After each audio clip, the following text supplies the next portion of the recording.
10% plus 10% equals 20%. It's a little bit more complicated than that.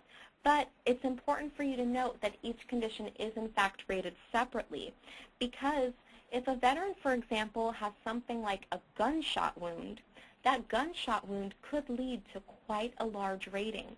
And that could be because the veteran could be service-connected for the muscle pain and muscle injury that they sustained in the gunshot wound. They could also be service-connected for the pain of the scar from the gunshot wound. And if the gunshot wound caused any other bone or nerve damage, they could be compensated for that. So it's really important that when a veteran files a claim that they really break down what all of the conditions are so that they can be rated separately and the veteran can get the highest possible monthly award.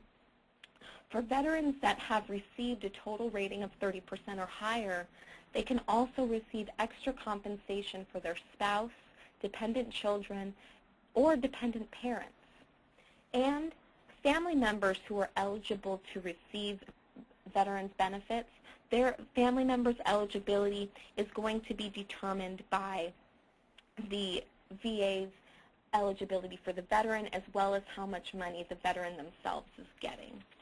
And finally, a veteran who is awarded a certain rating can request at any time to have that rating reviewed in order to request an increase.